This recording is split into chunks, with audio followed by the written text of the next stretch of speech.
All right, this is lesson 3.1, two variable systems for algebra 2. Goals for today: I can solve systems of linear equations in two variables. I can determine how many solutions a system of equations will have, and I can write a system of equations to represent a real-world scenario and interpret the results. So in this unit, it's going to be all about systems, and we're going to go a little deeper than you did in Algebra 1. We're going to start with just refresher from Algebra 1 on two variables.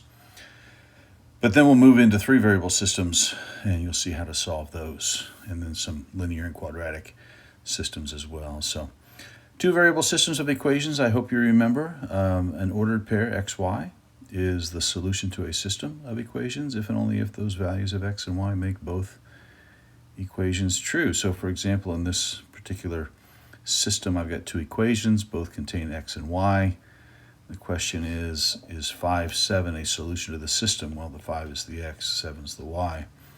So I'm just going to substitute those values in. I'm going to put negative 2 times 5 plus 7 equals negative 3. And that's negative 10 plus 7 equals negative 3. And that says negative 3 equals negative 3. So check. It works for the first equation, but let's see how it does for the second. 7 equals 5 minus 9.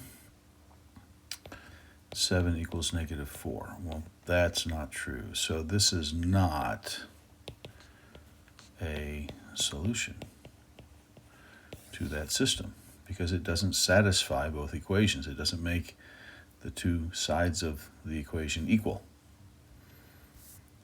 All right, so two methods to solve a system, to find that ordered pair that is the solution. The first one is called substitution method, and it's best when you've got one of the equations that says either y equals. If you've got a y equals or an x equals, it's very easy to use substitution. This simply goes in place of y in the other equation, because that's what y is equal to. And so we can write 8x plus 3 times negative 7x minus 15. That all goes in parentheses, equals negative 6. And so I just distribute. It's going to be 3 times negative 7 is negative 21x, and 3 times 15 is negative 45. Combine the like terms here, negative 21 and 8, I believe that's negative 13. Add 45 to the other side, and that's going to be, I think, 39. Divide by negative 13, and I believe negative 3 is the value of x. That's only half of our ordered pair, right? We need to find the other values, so I'm going to go back to the original equation, y equals negative 7, and now I'm going to put x in there, negative 3 minus 15. So negative 7 times negative 3 is 21, minus 15 is 6. So it looks like the ordered pair negative 3, 6 is the solution to that system. The second is called elimination, and elimination is used when we've got x's over x's, y's over y's, equals over equals, and constants over constants. So they are lined up and in the same order in the equations, okay? And the key here is to get either the coefficients on x or the coefficients on y to be opposite values. That way we can combine the two and one of the variables is eliminated. So I'm going to use the x's here and just look for a multiple of 8 and 6. Smallest multiple I can think of 8 and 6 is 24. So I'm going to multiply this one by 3 to get negative 24x. I'm going to multiply this by negative 4 to make a positive 24x.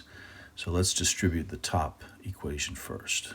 Negative 24x minus, not 10, got to multiply by 3, 30y equals, and that's going to be negative 60 plus 12, negative 72.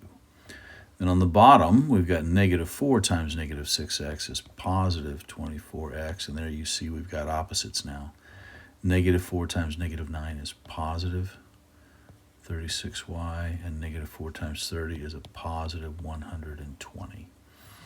So when we combine those two, these two x's are eliminated. And then we've got 36 minus 30y is 6y. And we've got 120 minus 72, which is 48. And I divide by 6, and I get 8 for y. Well, now I can choose either equation. I could even choose one of these two equations that I multiplied by 3 and negative 4. It doesn't matter. Any one of those four equations, I can plug y back in as 8 and get the x. But let's just go with the top equation. So negative 8x minus 10 times 8 equals negative 24. So negative 8x minus 80 equals negative 24. I've got 80 minus 24. So adding 80 makes positive 56 divided by negative 8. And x is going to be 7, negative 7. So negative 7, right? So yeah, 56 divided by 8, 7, yeah. So we get x equals negative 7. And so our ordered pair then is negative 7, 8. And you can always check your solution by plugging those back in and seeing if this side comes out to equal negative 24 and this side comes out to be negative 30. Okay. So other methods you can use to solve, which are more difficult or aren't provided for you, like you could graph, but not everything's graphable. You don't have a graph handy. You just whip it out of your pocket and start graphing stuff. So you could use a graphing. An online graphing tool, I suppose, like Desmos, something like that to graph. But in most cases, you're going to use substitution or elimination. But let's look at graphing. Let's do the top line here in red, and let's do the second line here in blue. So the red line's got a y-intercept of positive 4. The slope is negative 2, which tells me to go down 2 and right 1. And so if I plot several of those points, because I like to plot several, that way when we find the solution, it's the point that we actually end up plotting twice on the graph. So let's see what happens here. And in blue, we're going to go with a y-intercept of negative 3, slope of positive 5, up 1, 2, 3, 4, 5, and over 1. And there's that point that we ended up graphing twice, just like I expected, right? So there's our second line, and you can see then the intersection of those is at 1, 2, and so 1, 2 is our solution. Plug 1 in for x, you get negative 2 times 1 is negative 2, plus 4 is 2, and that's what the y value is. And down here, 5 times 1 is 5, minus 3 is 2. So that works very well there.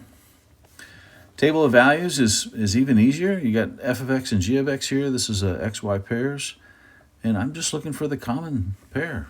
They both contain the ordered pair negative 1, 3.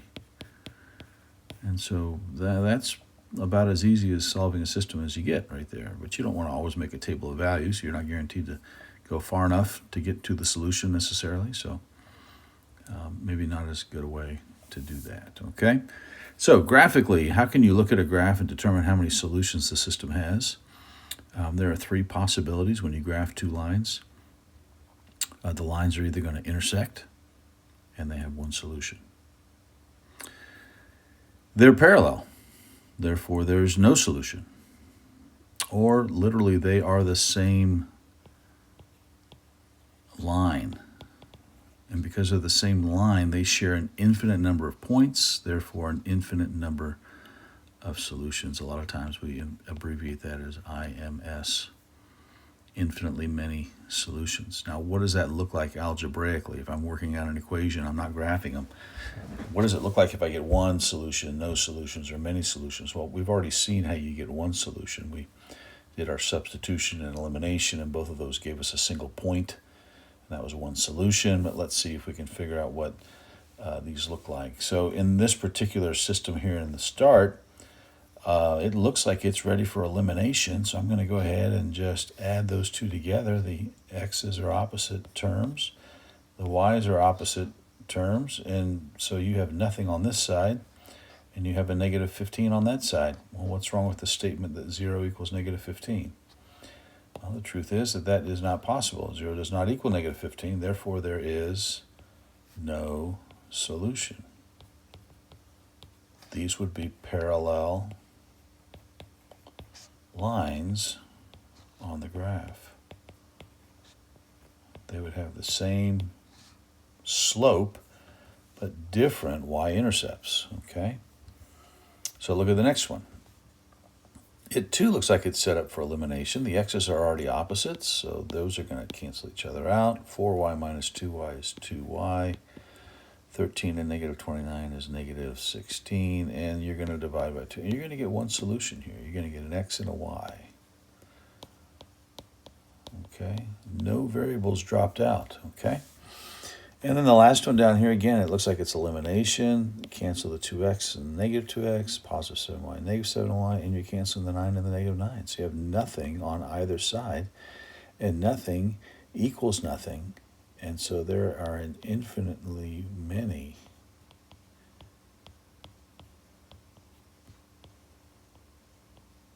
solutions. The equations are actually a multiple of one another. Like if you just take the top equation times negative 1, you get the bottom equation. They're the same equation. Okay, they've just been algebraically manipulated to look different, but they're really not. Okay? So variables drop and the statement remaining is not true. That's no solution. Variables don't drop, one solution. Variables drop and the statement is true. That's infinitely many.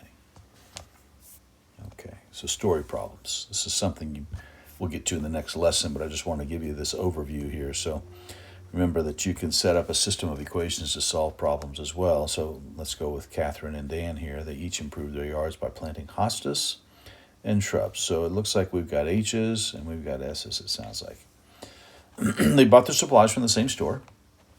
Catherine spent $188 on 12 hostas and 14 shrubs. Dan spent $44 on 6 hostas and 2 shrubs. And these sound like totals to me. And this is what I call a totals equation. And so what you want to do with a totals equation is you want to use the standard form of an equation to write those, okay?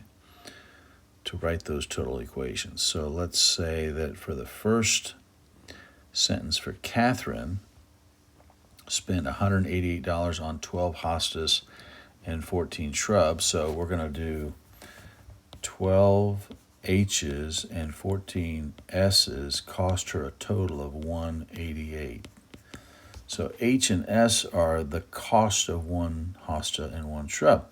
Well, then Dan, he spent money on 6 hostas and 2 shrubs, and that was $44. Well, she bought a lot more. So I'm going to go with elimination here and take this times negative 2, making it negative 12H, negative 4S, and a negative 88. And then when I combine it with that top equation, the H's drop out. 14 minus 4 is 10S. Subtract 88 from 188, that's 100. And divide, and it looks like shrubs, were $10.